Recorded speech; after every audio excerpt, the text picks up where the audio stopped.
CEO dingin temukan kekayaan terbesar saat barista polos tumpahkan kopi. Kisah keberuntungan yang mengubah segalanya. Jangan lupa like, komen, hadir, dan subscribe untuk kisah cinta dan bisnis yang tak terduga ini. Udara kota metropolitan Jakarta selalu terasa berat, syarat dengan ambisi dan kelelahan. Namun, di sudut kafe kecil bernama Senja Kopi, ada satu titik yang terasa lebih ringan. Di balik meja kasir, tempat Bintang bekerja. Nama aslinya Lintang, tapi semua orang memanggilnya Bintang. Bukan karena ia ingin menonjol, melainkan karena ia memiliki kemampuan unik untuk menerangi suasana.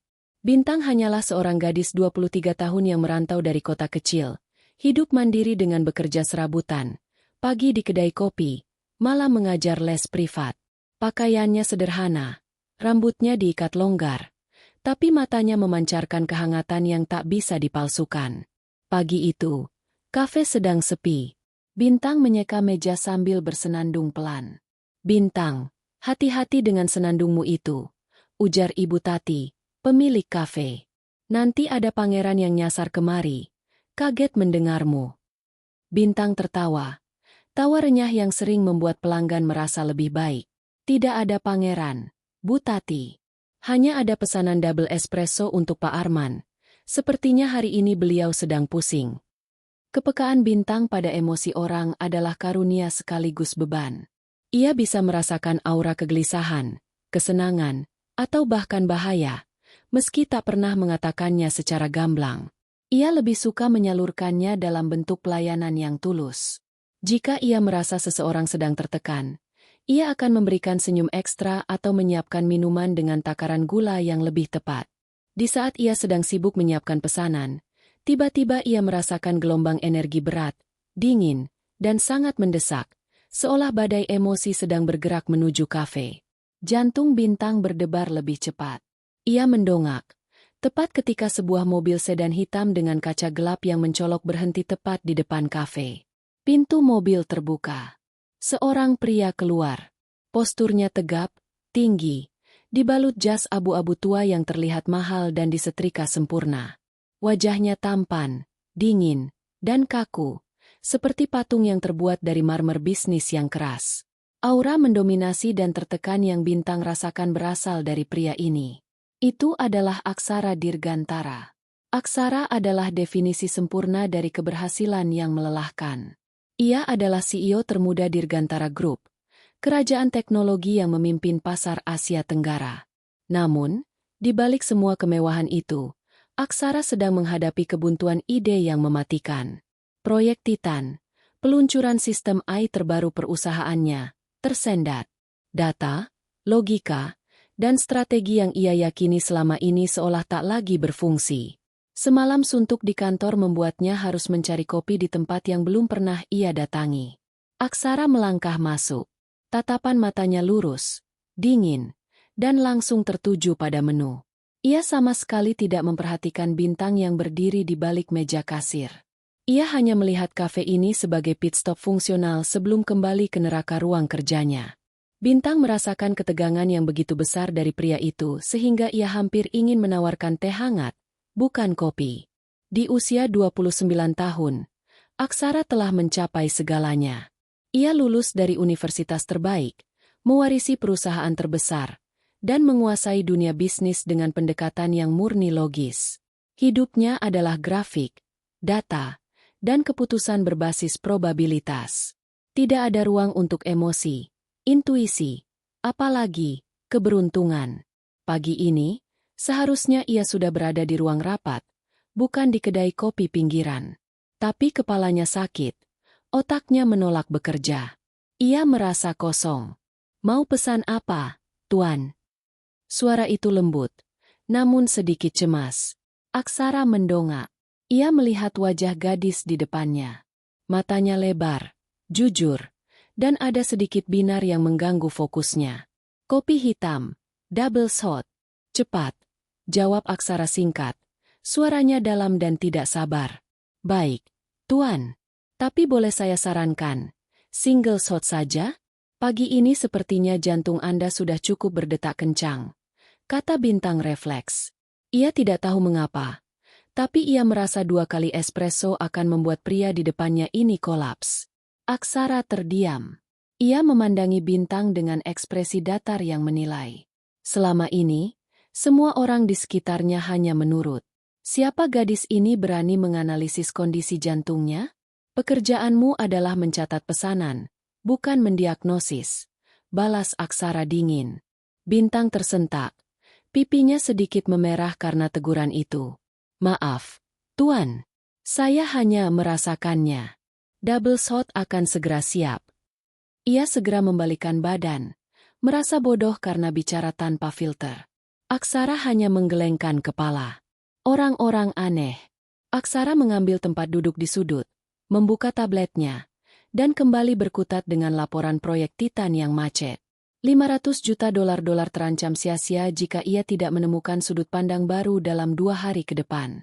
Tekanan ini mencekiknya. Ia merasa kering, hampa ide. Ia menunggu kopinya. Dalam keheningan kafe, ia bisa mendengar dengungan mesin kopi dan senandung pelan dari gadis kasir itu. Senandung itu, anehnya, sedikit meredakan dengung di kepalanya. Bintang menyelesaikan kopi Aksara. Pikirannya masih dipenuhi rasa bersalah karena telah melanggar batas. Ia harus hati-hati. Ia mengambil cangkir keramik hitam itu dan berjalan menuju meja Aksara. Kafe ini kecil, jalannya sempit, dan di saat yang sama, Pak Arman, pelanggan tetap yang sedang pusing, berjalan keluar dari toilet dengan tergesa-gesa. Duk! Bintang dan Pak Arman bertabrakan ringan. Bintang terhuyung, dan cangkir keramik yang baru saja terisi penuh itu melayang. Biur! Kopi hitam panas, double shot, tumpah ruah. Tidak mengenai Pak Arman, tapi mengenai sasaran yang jauh lebih mahal, jas mahal Aksara. Kopi itu memercik di lengan, sebagian besar di bahu kiri, dan meninggalkan noda coklat pekat di kain abu-abu murni. Keheningan total melanda kafe. Pak Arman membeku ketakutan. Ibu Tati menganga. Aksara mendongak. Matanya yang tajam menyala. Bintang menutup mulutnya. Air mata penyesalan langsung menggenang di matanya. Jas itu pasti berharga puluhan kali lipat dari gajinya sebulan. Ya Tuhan! Maafkan saya, Tuan. Saya benar-benar tidak sengaja. Bintang langsung meraih serbet kotor dan mencoba mengelap bahu Aksara. Aksara menahan tangan Bintang. Ia menatap noda kopi itu, lalu menatap Bintang. Ekspresinya kosong.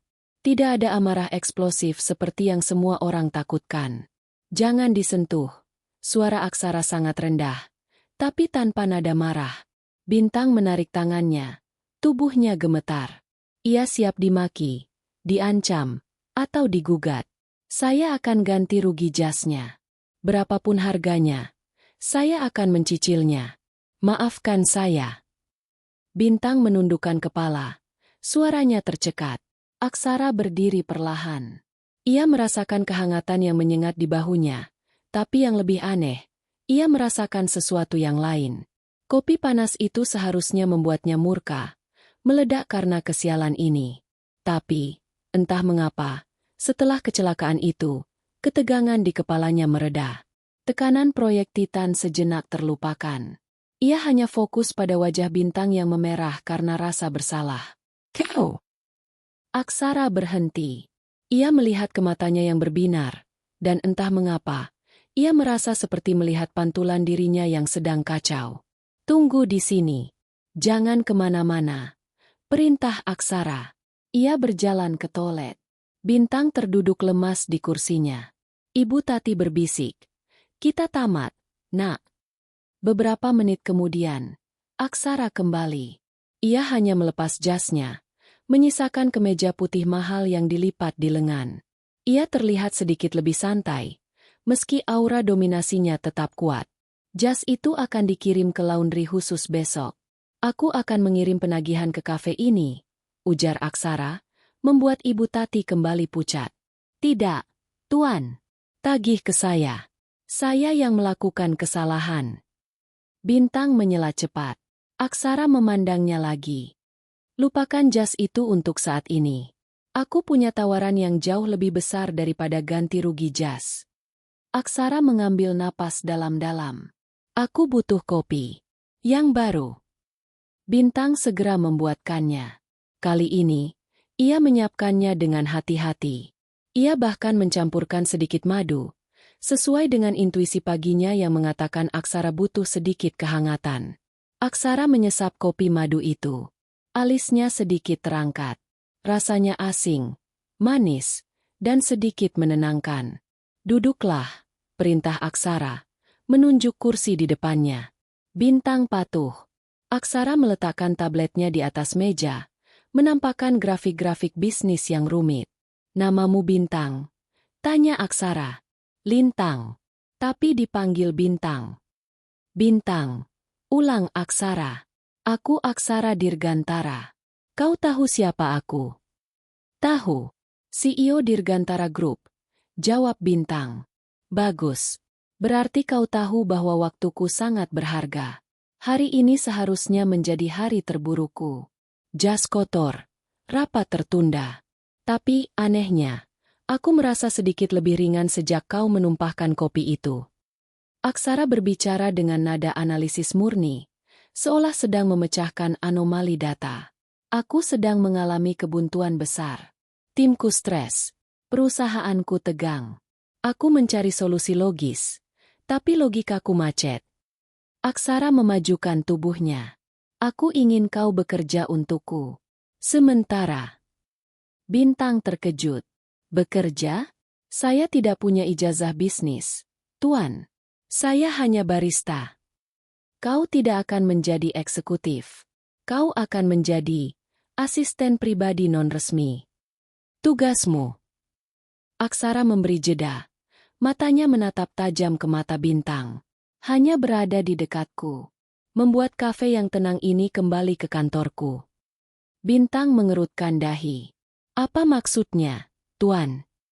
Aku tidak tahu. Aku butuh anomali di tengah logikaku. Aku butuh gangguan yang tidak aku mengerti, agar otakku terpaksa berpikir berbeda. Kau adalah anomali itu. Hari ini kau menyelamatkanku dari ledakan amarah, dan secara kebetulan, atau tidak, aku merasa ada sedikit ruang bernapas. Aksara mengeluarkan kartu nama perusahaannya dan menyodorkannya pada Bintang. Gajimu akan 4 kali lipat dari gajimu di sini. Kau tidak perlu melakukan apa-apa selain menemaniku saat aku bekerja, memberiku kopi dengan madu, dan sesekali memberikan pendapat spontanmu yang tidak masuk akal. Ini adalah tawaran gila. 4 kali lipat gajinya. Ia bisa melunasi hutang biaya kuliah adiknya dan membantu panti asuhan tempat ia dibesarkan. Bintang memejamkan mata sejenak, merasakan gejolak energinya. Aura Aksara masih berat, tapi ada sedikit celah harapan di sana. Kenapa saya, Tuan? Tanya Bintang. Aksara mencondongkan tubuhnya lagi. Suaranya nyaris berbisik. Aku merasa kau membawa keberuntungan. Aku akan membayarmu untuk itu. Bintang terdiam lama. Ia tahu ini gila, tapi ia juga tahu ia tidak punya pilihan. Uang itu sangat penting. Saya terima, Tuan Aksara. Tapi saya hanya punya waktu hingga sore. Saya harus mengajar les malam. Urusan lesmu akan kurus, potong Aksara. Besok, jam 8 pagi, kau sudah harus ada di lobi Dirgantara Group. Sekarang, kembali bekerja. Bintang melihat kartu nama itu, lalu ke Aksara yang sudah kembali fokus pada tabletnya, seolah kecelakaan dan kontrak gila ini hanyalah intermezzo yang terprogram. Aksara kembali diselimuti aura dinginnya. Keesokan harinya, Bintang tiba di menara Dirgantara dengan gugup. Ia merasa seperti domba yang tersesat di antara serigala berjas mahal. Ia diantar ke lantai eksekutif. Ruangan kantor Aksara begitu luas, minimalis, dan didominasi warna abu-abu. Segalanya terasa dingin dan serba serius. Ini tempat dudukmu, Bintang. Jangan sentuh apapun. Kau hanya perlu duduk dan mengamati, ujar Rina, sekretaris utama Aksara, seorang wanita parubaya yang memandang Bintang dengan pandangan meremehkan. Bintang duduk di kursi kecil yang diletakkan di sudut. Aksara sudah sibuk dengan rapat video di belakang meja besarnya. Selama 2 jam, Bintang hanya mendengar Aksara membahas angka, marin, dan disrupsi teknologi. Ia tidak mengerti apa-apa, tapi ia merasakan tingkat stres di ruangan itu. Aksara mengakhiri rapat. Ia menghela napas panjang, memijat pelipisnya. Bintang, panggil Aksara tanpa menoleh. Bagaimana menurutmu? Bintang kaget. Ia tidak tahu harus menjawab apa. Maaf, Tuan Aksara, saya tidak mengerti istilah-istilah itu. Aksara mendengus. Bagus. Aku tidak butuh analisis. Beri aku pandangan dari orang luar. Bintang berpikir keras. Begini, rapat tadi terdengar seperti Tuan dan tim Tuan sedang mencoba mendesain sebuah payung emas. Padahal yang dibutuhkan orang di luar sana hanya payung yang tidak bocor dan nyaman dipakai di tengah hujan. Aksara terdiam. Ia memutar kursinya, menatap Bintang. Payung emas. Proyek Titan yang tadi. Terlalu banyak fitur canggih yang rumit. Saya tadi mendengar keluhan tentang user interface yang membingungkan. Padahal, tujuan teknologi adalah membuat hidup lebih mudah, bukan lebih sulit. Bintang bicara dengan tulus. Saya melihat logo perusahaan di kertas Tuan tadi.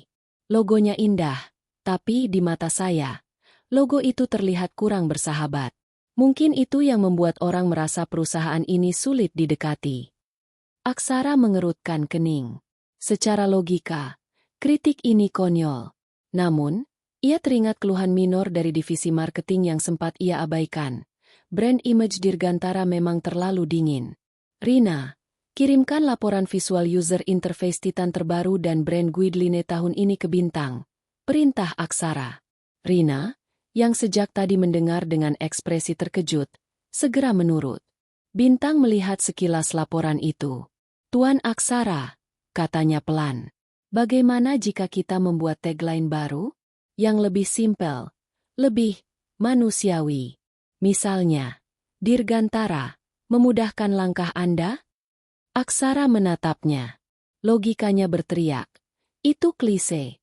Tapi, entah bagaimana, di tengah kekacauan data yang rumit, kalimat sederhana Bintang terasa seperti udara segar yang dingin.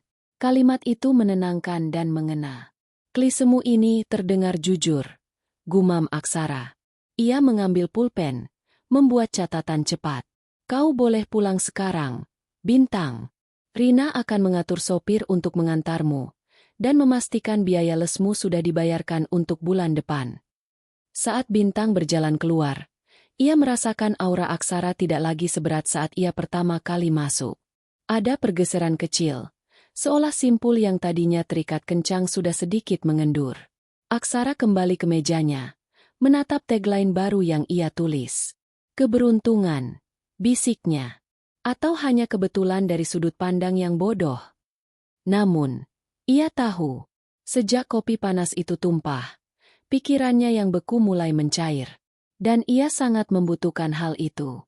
Ia butuh Bintang, anomali kecil yang membawa keberuntungan di tengah kerajaan logikanya. Setelah sebulan bekerja di Dirgantara Group, Bintang telah menjadi bayangan Aksara yang tak terpisahkan. Aksara tidak lagi menyebutnya sebagai asisten non-resmi, melainkan konsultan perspektif. Kehadiran Bintang di kantor bukan lagi anomali, tapi ritual aneh yang diterima, meskipun disindir, oleh para eksekutif. Aksara menyadari bahwa keberuntungan Bintang tidak bekerja secara mistis, melainkan melalui efek psikologis. Bintang tidak pernah panik, selalu menawarkan perspektif sederhana yang memecah kekakuan, dan energinya menular. Hari itu adalah hari yang krusial, pertemuan dengan Nusa Teknologi, calon mitra investasi besar yang terkenal dingin dan skeptis. Kesepakatan ini bisa mengamankan peluncuran proyek Titan. Ingat Bintang, jangan bicara kecuali aku bertanya. Pesan Aksara saat mereka memasuki ruang rapat megah. Rapat dimulai dengan dingin. Pemimpin Nusa Teknologi, Bapak Hadi, terkenal keras dan tidak mudah terkesan. Ia menolak proposal Aksara, menganggapnya terlalu berisiko dan tidak memiliki sentuhan manusia. Suasana tegang. Aksara berusaha berargumen dengan data, tapi Bapak Hadi hanya menggeleng. Saya mencari visi, Aksara, bukan hanya angka. Aksara merasa frustrasi. Ia menoleh ke Bintang, yang duduk di belakangnya. Bintang, Kau punya pandangan? Jujur. Bintang merasa semua mata menatapnya. Ia melihat Bapak Hadi yang terlihat lelah dan sinis. Tuan Hadi, Bintang memulai. Suaranya lembut tapi jelas. Maaf, ini di luar topik. Saya melihat syal batik yang Tuan kenakan. Itu motif dari Pekalongan, ya? Sangat indah. Jarang saya lihat orang menggunakan batik seindah itu di rapat formal.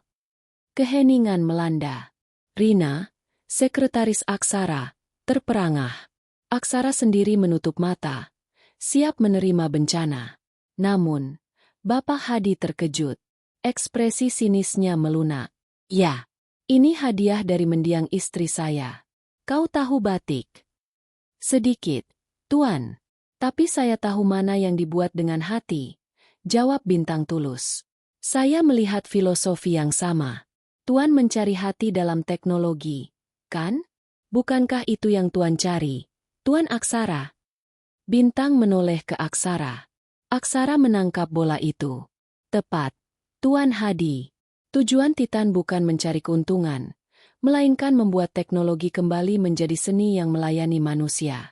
Sama seperti batik Tuan. Estetika dan fungsi. Percakapan bisnis yang kaku itu tiba-tiba bergeser menjadi diskusi personal tentang nilai-nilai dan warisan.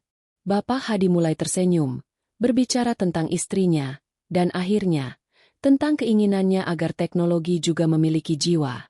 Ketika rapat usai, Bapak Hadi menjabat tangan Aksara dengan hangat. Kau membawa orang yang tepat, Aksara. Aku menyukai perspektifnya. Kirimkan revisi proposal, dan kita bisa lanjutkan. Aku tertarik dengan ide jiwa dalam bisnismu. Di luar ruangan, Aksara menatap Bintang. Kau memecahkan es hanya dengan memuji syal batik. Saya hanya melihat apa yang dilihat Tuan Hadi sebagai prioritas. Bukan data. Jawab Bintang, lega. Aksara mengakui. Kehadiran Bintang adalah katalisator. Dia membawa human touch yang selama ini hilang dari kerajaan logisnya. Hubungan Aksara dan Bintang terus berkembang, perlahan menjauh dari sekadar hubungan kerja. Aksara mulai lebih terbuka. Ia bercerita tentang tekanan ayahnya, tanggung jawab yang menghimpitnya, dan bagaimana ia merasa tidak pernah bisa menjadi dirinya sendiri.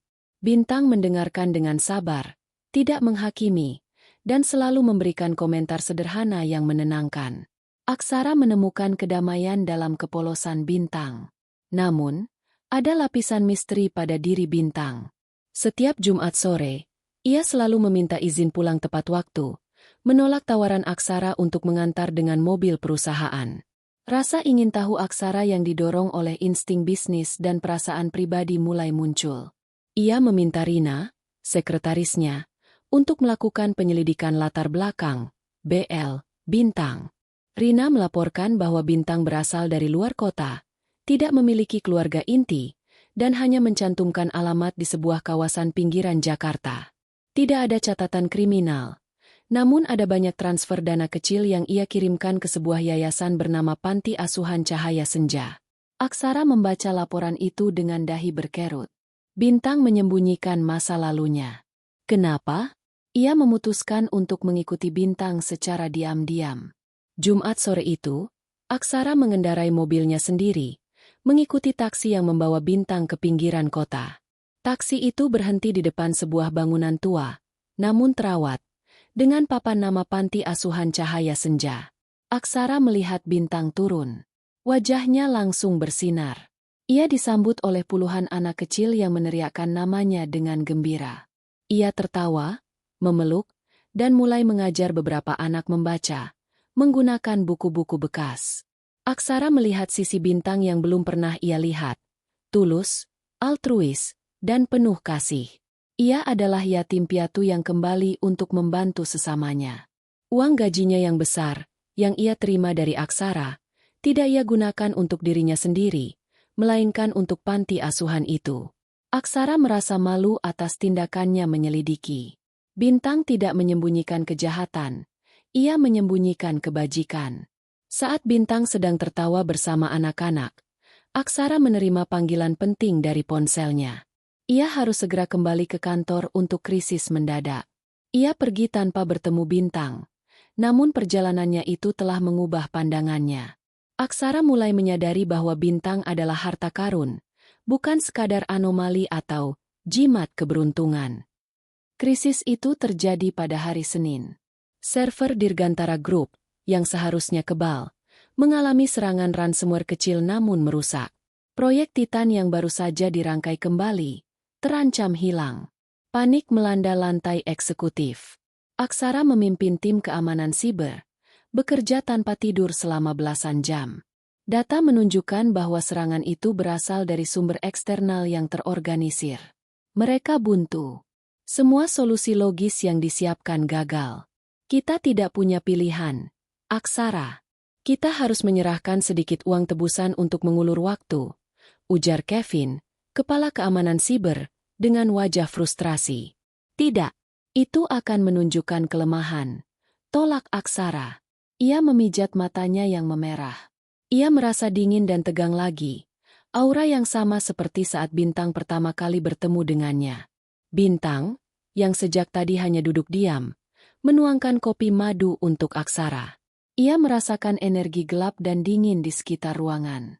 Tuan Aksara, kata Bintang pelan. Saya punya ide gila. Jangan lakukan tebusan. Jangan perbaiki sistem utamanya. Semua mata menoleh ke Bintang, termasuk Kevin yang hampir meledak karena ide gila dari gadis barista itu. Ini krisis. Kita butuh solusi nyata, bukan intuisi, bentak Kevin. Aksara mengangkat tangan, membela Bintang. Lanjutkan, Bintang. Saya merasakannya.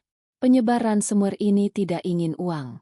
Mereka ingin membuat Tuan Aksara panik dan mengalihkan perhatian Tuan, ujar Bintang. Mereka menyerang server cadangan yang selama ini tidak pernah disentuh. Mereka tidak tertarik pada data baru, tapi pada arsip lama. Arsip? Ulang Aksara. Iya. Coba Tuan Aksara cek arsip laporan kegagalan 5 tahun lalu. File-file yang tidak terpakai, tapi sangat sensitif jika bocor. Jika mereka melihat kita fokus ke server Titan, mereka akan menyerang arsip itu. Abaikan yang baru. Pindahkan saja arsip lama ke cold storage yang terisolasi total, sekarang juga. Aksara ragu. Ini melawan semua protokol keamanan. Tapi ia teringat bagaimana pandangan sederhana Bintang selalu memecahkan kebuntuan yang rumit. Ia melihat kejujuran absolut di mata Bintang, bukan analisis data. Kevin, ikuti Bintang. Pindahkan semua arsip sensitif 5 tahun terakhir ke cold storage yang terisolasi. Sekarang. Kevin mendengus, namun terpaksa patuh. Dalam 2 jam, tim memindahkan arsip tersebut. 30 menit kemudian, ransomware itu berhenti menyerang server baru, dan seperti yang Bintang rasakan, mereka bergerak cepat menyerang lokasi arsip lama yang baru saja kosong. Perusahaan berhasil menghindari kebocoran data terburuk dalam sejarah mereka. Aksara duduk terdiam. Bintang bukan hanya membawa keberuntungan. Bintang memiliki intuisi strategis yang melampaui data. Krisis itu terjadi pada hari Senin. Server Dirgantara Group, yang seharusnya kebal, mengalami serangan ransomware kecil namun merusak. Proyek Titan yang baru saja dirangkai kembali, terancam hilang. Panik melanda lantai eksekutif. Aksara memimpin tim keamanan siber, bekerja tanpa tidur selama belasan jam. Data menunjukkan bahwa serangan itu berasal dari sumber eksternal yang terorganisir. Mereka buntu. Semua solusi logis yang disiapkan gagal. Kita tidak punya pilihan. Aksara. Kita harus menyerahkan sedikit uang tebusan untuk mengulur waktu, ujar Kevin, kepala keamanan siber, dengan wajah frustrasi. Tidak, itu akan menunjukkan kelemahan. Tolak Aksara. Ia memijat matanya yang memerah. Ia merasa dingin dan tegang lagi, aura yang sama seperti saat Bintang pertama kali bertemu dengannya. Bintang, yang sejak tadi hanya duduk diam, menuangkan kopi madu untuk Aksara. Ia merasakan energi gelap dan dingin di sekitar ruangan. Tuan Aksara, kata Bintang pelan. Saya punya ide gila. Jangan lakukan tebusan. Jangan perbaiki sistem utamanya. Semua mata menoleh ke Bintang, termasuk Kevin yang hampir meledak karena ide gila dari gadis barista itu. Ini krisis. Kita butuh solusi nyata, bukan intuisi, bentak Kevin. Aksara mengangkat tangan, membela Bintang. Lanjutkan, Bintang. Saya merasakannya. Penyebar ransomware ini tidak ingin uang. Mereka ingin membuat Tuan Aksara panik dan mengalihkan perhatian Tuan, ujar Bintang. Mereka menyerang server cadangan yang selama ini tidak pernah disentuh. Mereka tidak tertarik pada data baru, tapi pada arsip lama. Arsip? Ulang Aksara. Iya. Coba Tuan Aksara cek arsip laporan kegagalan 5 tahun lalu. File-file yang tidak terpakai, tapi sangat sensitif jika bocor. Jika mereka melihat kita fokus ke server Titan, mereka akan menyerang arsip itu. Abaikan yang baru. Pindahkan saja arsip lama ke cold storage yang terisolasi total, sekarang juga. Aksara ragu. Ini melawan semua protokol keamanan. Tapi ia teringat bagaimana pandangan sederhana Bintang selalu memecahkan kebuntuan yang rumit. Ia melihat kejujuran absolut di mata Bintang, bukan analisis data. Kevin, ikuti Bintang. Pindahkan semua arsip sensitif 5 tahun terakhir ke cold storage yang terisolasi. Sekarang. Kevin mendengus, namun terpaksa patuh. Dalam 2 jam, tim memindahkan arsip tersebut. 30 menit kemudian, ransomware itu berhenti menyerang server baru, dan seperti yang Bintang rasakan, mereka bergerak cepat menyerang lokasi arsip lama yang baru saja kosong. Perusahaan berhasil menghindari kebocoran data terburuk dalam sejarah mereka. Aksara duduk terdiam. Bintang bukan hanya membawa keberuntungan. Bintang memiliki intuisi strategis yang melampaui data. Kabar keberhasilan Aksara menangani krisis menyebar cepat. Dan demikian pula rumor tentang Bintang. Tidak semua orang senang. Laura Anggraeni adalah salah satunya. Seorang eksekutif cemerlang di Archway Solutions, perusahaan pesaing utama Dirgantara. Laura pernah menjadi kolega Aksara di masa kuliah dan memiliki obsesi tersembunyi terhadap Aksara, baik secara profesional maupun personal. Laura melihat berita di media yang menyebutkan sentuhan ajaib dari tim Aksara, dan ia tahu itu pasti ulah Bintang. Ia telah mendengar desas-desus tentang gadis keberuntungan itu. Laura mengatur pertemuan dengan Rina, sekretaris Aksara, di sebuah restoran mewah. Rina, kau tahu aku selalu mengagumi Aksara, kata Laura, menyesap anggurnya dengan elegan. Tapi gadis itu, Bintang, kan? Aku dengar dia tidak punya kualifikasi. Bukankah itu risiko besar bagi citra perusahaan? Rina, yang secara pribadi memang tidak menyukai Bintang karena merasa posisinya sebagai tangan kanan Aksara tergeser, setuju. Dia hanya membawa kopi yang aneh. Laura. Dan Aksara tiba-tiba terobsesi dengan perasaan.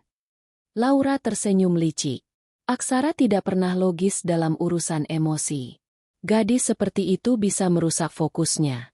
Bayangkan, apa yang akan Dewan Direksi katakan jika mereka tahu CEO mereka mengambil keputusan berdasarkan intuisi barista? Laura kemudian memberikan Rina sebuah berkas. Ini adalah laporan kecil. Kau bisa menggunakannya jika keadaan memaksa. Tentang panti asuhan Cahaya Senja. Aku dengar panti itu punya sedikit masalah administrasi di masa lalu, yang bisa membuat citra Bintang terlihat tidak stabil. Aku hanya ingin melindungi Aksara dari keputusan yang emosional. Rina menerima berkas itu, merasa dirinya melakukan hal yang benar untuk melindungi integritas perusahaan. Laura berhasil menanamkan benih konflik eksternal yang akan segera berbuah. Sementara itu, Aksara dan Bintang semakin dekat. Aksara mulai lebih sering tersenyum, mengundang Bintang untuk makan siang bersamanya di ruangannya, dan membahas lebih banyak hal pribadi. Aksara telah melanggar salah satu aturan terpentingnya, mencampur urusan pribadi dan profesional. Aksara harus menghadiri gala tahunan para pengusaha dan investor. Acara yang sangat formal, penuh intrik sosial dan networking kelas atas. Malam itu, Aksara meminta Bintang untuk menemaninya. Aku tidak butuh Rina di acara ini. Aku butuh ketenanganmu, kata Aksara saat Bintang terlihat ragu. Bintang tidak punya pakaian formal. Aksara membelikannya gaun yang sederhana namun elegan. Saat Bintang muncul, rambutnya disanggul rapi. Aksara terdiam sejenak. Bintang tidak terlihat seperti barista, tapi juga tidak terlihat seperti wanita elit kota. Ia terlihat alami. Kau terlihat berbeda, gumam Aksara, hampir seperti pujian. Saya gugup, Tuan Aksara. Saya takut melakukan kesalahan, balas Bintang. Tidak ada kesalahan. Bersikaplah seperti dirimu sendiri. Mereka semua terlalu palsu di sana. Jadilah dirimu yang apa adanya, kata Aksara, tanpa sadar memberikan izin kepada Bintang untuk menjadi keberuntungannya. Di gala, Bintang adalah kontras total. Ia tidak berusaha mendekati investor besar, tapi ia berbicara dengan tulus kepada pelayan. Ia memuji makanan dengan jujur, dan ia mendengarkan orang tua yang merasa diabaikan oleh anak-anak mereka yang sibuk. Aksara, yang biasanya harus berjuang menarik perhatian investor di acara seperti ini, tiba-tiba melihat para pengusaha dan istri mereka berdatangan menghampirinya, bukan untuk bisnis, tapi untuk berbicara dengan Bintang. Bintangmu ini menyenangkan, Aksara. Dia mengingatkanku pada masa muda, ujar seorang investor tua yang keras. Bintang memancarkan aura positif yang magnetis. Aksara menyaksikan bagaimana Bintang mengubah suasana yang kaku menjadi hangat. Di tengah lautan jas dan gaun mewah, Bintang yang sederhana menjadi bintang yang sesungguhnya. Saat makan malam, Laura mendekati Aksara. Aku melihat Bintang. Aksara, kau tahu, dia tidak cocok di sini. Dia terlalu polos. Dia akan menjadi sasaran empuk untuk gosip. Aksara menatap Laura, lalu menoleh ke Bintang yang sedang tertawa tulus. Kau salah, Laura. Bintang tidak perlu cocok dengan tempat ini. Tempat ini yang perlu menjadi lebih baik karena kehadirannya, kata Aksara, dingin namun tegas. Ia menatap Bintang. Saat itulah ia menyadari, perasaannya terhadap Bintang telah melampaui urusan bisnis dan keberuntungan. Saat acara berakhir, di dalam mobil, keheningan menyelimuti mereka. Aksara meraih tangan Bintang, yang terasa dingin. Terima kasih, kata Aksara. Suaranya lembut. Kau membuat hari ini terasa nyata. Bintang hanya tersenyum. Sentuhan Aksara membangkitkan perasaan hangat yang belum pernah ia rasakan. Hubungan mereka telah mencapai titik balik. Aksara telah jatuh cinta pada keberuntungan yang ia bayar. Dan Bintang telah menemukan kenyamanan pada pria dingin yang tak terduga. Namun, di meja kerja Rina, berkas dari Laura yang berisi potensi konflik panti asuhan Cahaya Senja tergeletak, siap digunakan untuk memisahkan mereka. Seminggu setelah gala, suasana di kantor Aksara tegang. Bukan karena pekerjaan, melainkan karena bisik-bisik. Hubungan Aksara dan Bintang, yang kini semakin terbuka, menjadi santapan gosip para eksekutif. Laura, memanfaatkan Rina yang merasa terancam, memutuskan untuk bergerak. Melalui koneksi media dan kebocoran internal, Laura menyebarkan rumor jahat tentang Bintang. Headline di media bisnis daring kecil muncul, CEO Dirgantara Group tergila-gila, joki, intuisi tak berijazah, jejak masa lalu sang barista diragukan. Artikel itu menyoroti kurangnya kualifikasi Bintang, menyebutnya peramal pribadi, Aksara, dan yang terburuk, mengaitkan panti asuhan Cahaya Senja dengan dugaan penyelewengan dana kecil beberapa tahun lalu, masalah administrasi yang sudah lama diselesaikan, tetapi dibesar-besarkan. Tujuannya adalah merusak citra Bintang sebagai sosok tulus dan menuduh Aksara buta karena cinta. Bintang hancur. Ia tidak peduli jika ia diejek sebagai joki, tetapi ia sangat peduli pada reputasi panti asuhan yang ia anggap keluarga. Ia melihat Aksara sebagai orang yang paling terluka. Aksara, yang terkejut, segera memanggil Bintang ke ruangannya. Bintang, apa ini benar? Tanya Aksara, menunjukkan artikel itu. Ia tidak meragukan integritas Bintang, tapi ia butuh klarifikasi. Bintang menunduk. Tuan Aksara, itu masalah lama. Administrasi panti asuhan memang sempat kacau saat dikelola pendahulu. Saya dan teman-teman berjuang membersihkannya. Tapi kami tidak pernah korupsi. Ini fitnah. Aku tahu. Aku yang menyelidikimu, kata Aksara. Ia melihat keterkejutan di mata Bintang. Aku sudah tahu tentang panti asuhan Cahaya Senja. Tapi mengapa kau tidak memberitahuku detail masalah ini? Saya takut Tuan Aksara akan melihat saya sebagai beban. Saya tidak mau membawa masalah pribadi saya ke perusahaan Tuan, jawab Bintang lirih. Tepat saat itu, Dewan Direksi memanggil Aksara untuk rapat darurat. Tekanan dari para pemegang saham memuncak. Mereka menuntut Aksara membersihkan reputasinya dan segera memecat Bintang. Di ruang rapat, Aksara berdiri di hadapan para direktur tua yang murka. Aksara, kau mempertaruhkan kredibilitas Dirgantara. Bisakah kau menjamin bahwa gadis ini bukan mata-mata atau pemeras? Dia tidak punya rekam jejak, dan sekarang ada skandal. Seru Pak Dharma, direktur tertua. Aksara merasakan darahnya mendidih, bukan karena tertekan, tapi karena kemarahan atas ketidakadilan terhadap Bintang. Saya menjamin, kata Aksara lantang. Bintang bukan pemeras. Dia adalah aset terbesar yang saya temukan tahun ini. Proyek Titan, yang sempat macet, kini berjalan lancar. Krisis ransomware yang berpotensi merugikan $500 juta berhasil kami hindari. Semua itu karena saya mendengarkan Bintang. Dan jika besok dia membawa kita pada bencana, kau akan bertanggung jawab. Aksara, tantang Pak Dharma. Saya bertanggung jawab penuh atas setiap keputusan yang melibatkan Bintang. Beri saya satu kesempatan lagi. Satu keputusan besar yang didasarkan pada dirinya. Jika saya gagal, saya akan meletakkan jabatan saya. Janji Aksara. Ini adalah taruhan terbesar dalam karirnya. Aksara tidak hanya membela Bintang, ia mempertaruhkan seluruh kekuasaannya demi kepercayaannya pada gadis itu. Setelah rapat dewan yang panas, Aksara kembali ke ruangannya. Ia tahu ia harus membuktikan kata-katanya. Masalah bisnis utamanya kini adalah investasi di pasar baru, proyek Andromeda. Sebuah peluang untuk berinvestasi besar-besaran di sebuah perusahaan rintisan yang menjanjikan. Namun diambang kebangkrutan karena timing yang salah.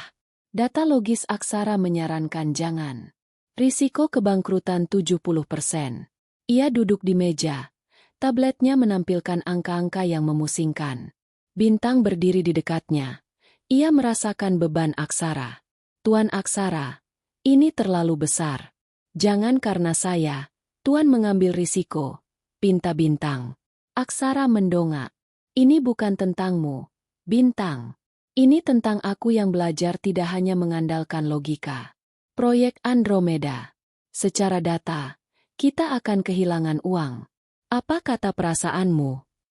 Bintang menutup matanya. Ia merasakan energi yang sangat kuat. Seperti mata air di tengah gurun. Rasa yakin yang tak bisa ia jelaskan. Tuan Aksara, jika kita tidak membeli perusahaan itu sekarang, besok akan ada orang lain yang mengambilnya. Dan itu akan menjadi penyesalan terbesar Dirgantara Group. Perusahaan itu hanya butuh waktu sebulan untuk bangkit. Mereka bukan perusahaan rintisan yang buruk. Mereka hanya kelelahan. Mereka punya potensi besar. Berapa besar investasinya? Kita bisa kehilangan sepertiga dari modal darurat kita. Desak Aksara. Saya tidak tahu angkanya. Tapi saya tahu, Tuan Aksara, sekarang adalah waktunya. Semesta memberi kita kesempatan karena kita sedang dalam posisi tertekan. Keberuntungan datang saat kita berani melangkah saat orang lain mundur. Aksara menatap matanya. Pandangan Bintang tidak goyah. Ia tidak melihat keraguan. Ia melihat keyakinan yang mengakar. Aksara memejamkan mata. Ia membuang semua grafik dan analisis di mejanya. Ia menelepon tim hukum. Siapkan dana $150 juta. Kita beli proyek Andromeda. Langsung eksekusi hari ini juga. Jangan sampai ada kebocoran informasi. Aku ingin seluruh perusahaan itu menjadi milik kita sebelum jam kerja besok berakhir. Keputusan itu diambil hanya berdasarkan satu hal, intuisi Bintang. Ini adalah taruhan paling nekat dan berisiko dalam sejarah Dirgantara Group. Jika gagal, karir Aksara berakhir, dan Bintang akan disalahkan. Malam itu, setelah transaksi proyek Andromeda dieksekusi, Aksara merasa lega sekaligus cemas. Ia telah melanggar prinsipnya. Ia mempertaruhkan segalanya. Ia mencari bintang di ruangannya, ingin merayakan taruhan gila itu. Tapi kursi bintang kosong. Rina memberitahu bahwa bintang telah meminta cuti mendadak dan pulang. Aksara meneleponnya. Ponsel bintang tidak aktif. Aksara segera ke panti asuhan Cahaya Senja, tempat ia tahu bintang sering menenangkan diri. Ia bertanya pada pengurus panti. Bintang menitipkan surat ini, Tuan Aksara, kata pengurus panti. Aksara membuka amplop itu. Tangannya sedikit gemetar. Untuk Tuan Aksara yang saya kagumi. Saya minta maaf karena pergi tanpa pemberitahuan. Saya tidak sanggup lagi. Saya membawa terlalu banyak masalah. Skandal hari ini, ancaman Dewan Direksi. Tuan telah mempertaruhkan segalanya demi saya. Dan saya tidak pantas mendapatkannya. Saya takut jika proyek Andromeda gagal, Tuan akan kehilangan segalanya, dan itu akan menjadi salah saya. Saya tidak ingin menjadi penyebab kehancuran Tuan. Keberuntungan yang saya bawa hanyalah kebetulan, Tuan. Jangan percaya pada kebetulan. Percayalah pada logika Tuan yang hebat. Terima kasih atas semuanya. Saya akan mengembalikan semua yang telah Tuan berikan. Saya akan kembali ke kota asal saya. Jangan cari saya. Salam tulus. Bintang. Aksara meremas surat itu. Ia panik. Ia menyadari bintang adalah napasnya yang baru. Tanpa bintang, kantornya terasa pengap dan dingin lagi. Ia tidak hanya kehilangan jimat keberuntungan. Ia kehilangan wanita yang ia cintai. Jangan cari saya. Aku sudah melanggar semua aturan logika untukmu. Bintang. Aku akan melanggar aturan ini juga. Gumam Aksara. Ia memerintahkan tim keamanannya untuk segera melacak bintang. Keesokan harinya, berita buruk datang. Investasi proyek Andromeda, yang baru saja dibeli, jatuh. Harga saham anjlok drastis. Pasar menilai langkah Aksara ini sebagai kegilaan. Dewan Direksi segera mengadakan rapat darurat. Mereka menuntut pemecatan Aksara. Kau gagal, Aksara. Kau mempertaruhkan 150 juta dolar pada perusahaan yang mati. Ini kerugian yang memalukan. Dan di mana gadis, keberuntungan, itu? Dia melarikan diri. Ini membuktikan dia hanya penipu. Teriak Pak Dharma. Aksara, yang terlihat lelah karena kurang tidur dan khawatir mencari bintang, menghadapi mereka dengan tenang. Ya, harga saham anjlok. Kerugian 150 juta dolar terlihat menyakitkan. Aku Aksara. Tapi ini hanya kerugian jangka pendek. Saya berdiri di sini dan mengatakan bahwa bintang tidak menipu. Keputusan saya didasarkan pada keyakinan bahwa timing adalah segalanya. Dan saya yakin, keyakinan bintang tepat. Keyakinan? Kau berpegangan pada omong kosong tahayul. Seru direktur lain. Saya berpegangan pada hasil yang selama ini dibawa oleh omong kosong, itu, balas Aksara. Saya akan menanggung kerugian ini. Tapi sebelum itu, saya meminta waktu 1 hari. Jika besok tidak ada tanda-tanda perbaikan, saya akan mengundurkan diri dan membayar kerugian ini dari kekayaan pribadi saya. Aksara tidak menyalahkan bintang, meskipun ia telah melarikan diri.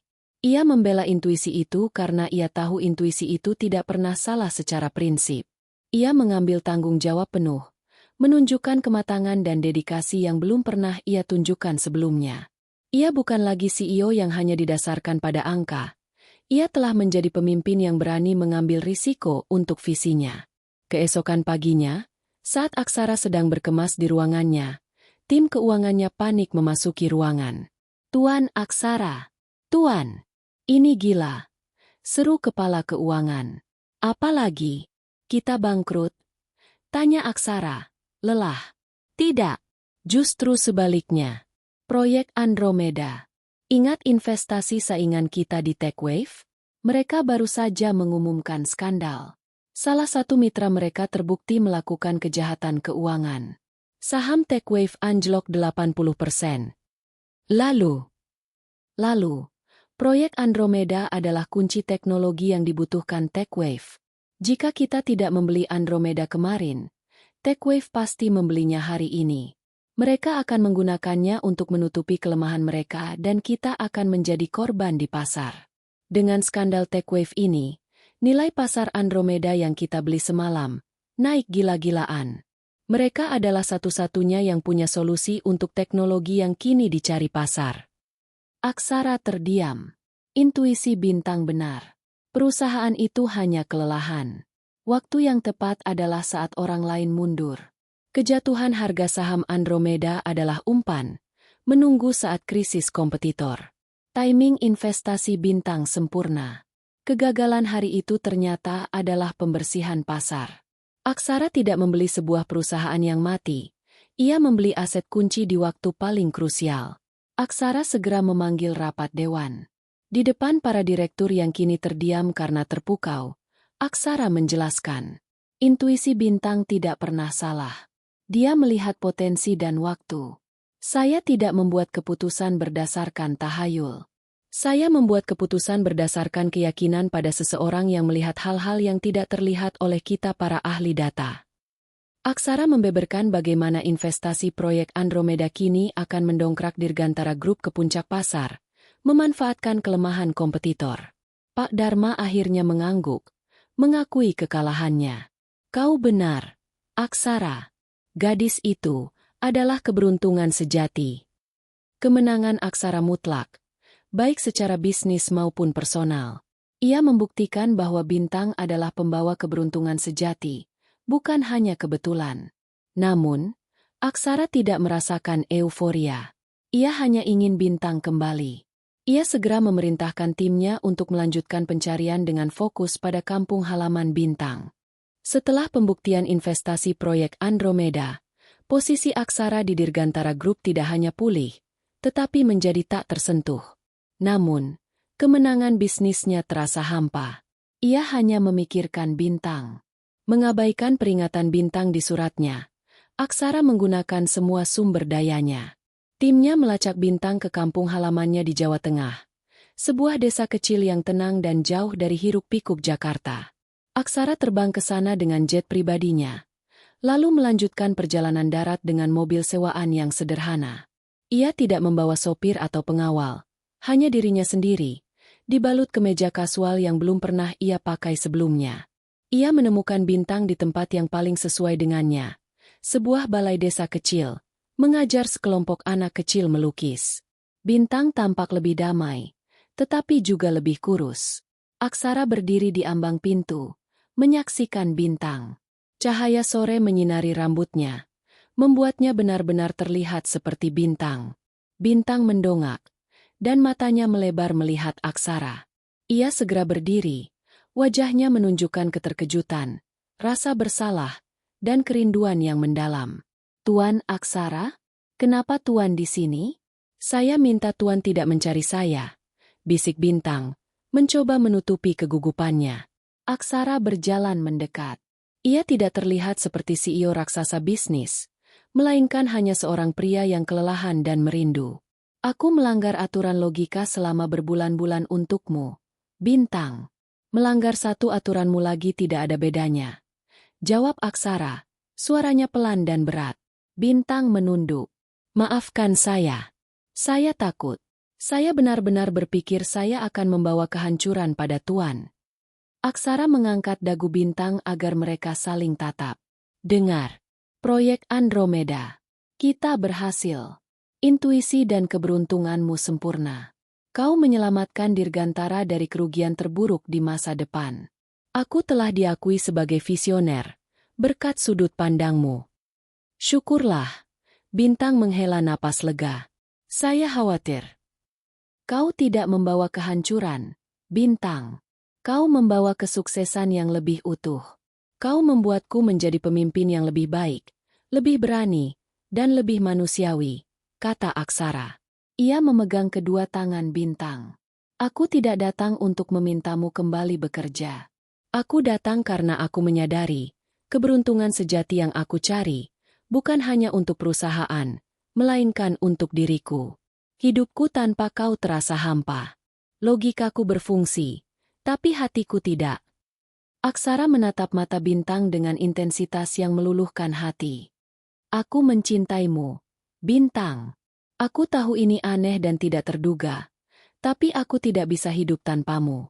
Jadilah pendampingku. Bukan asisten, tapi mitra hidup. Air mata Bintang menetes. Ia tidak pernah membayangkan pria yang dulunya sedingin es itu akan menyatakan cinta padanya di balai desa.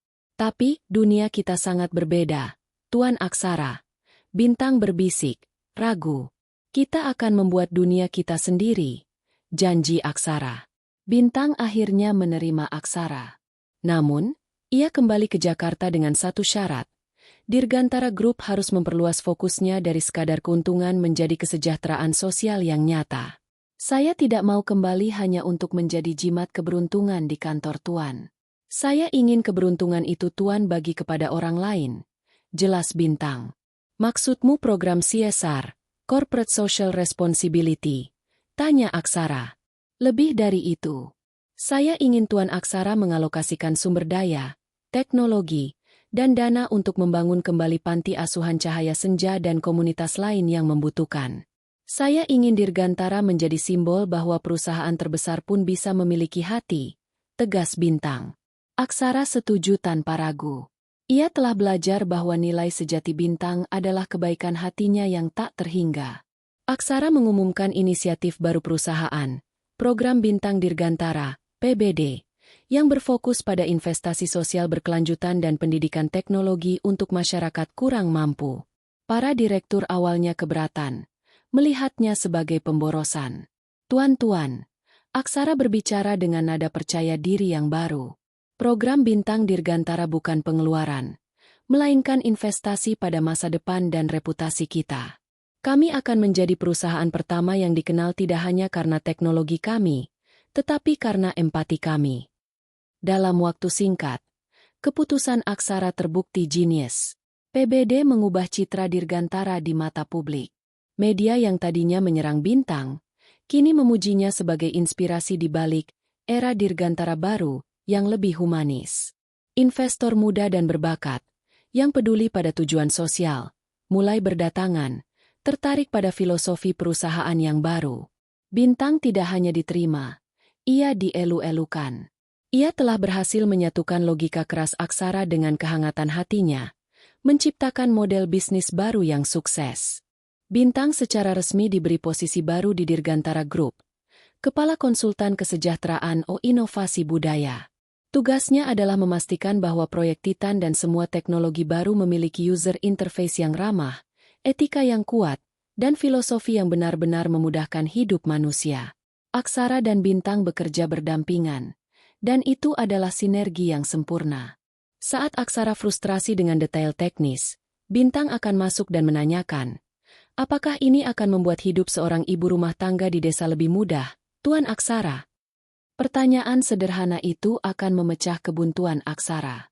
Sebaliknya, saat Bintang terlalu bersemangat dengan ide-ide kemanusiaan yang mahal, Aksara akan membimbingnya dengan data. Ide ini bagus, sayang.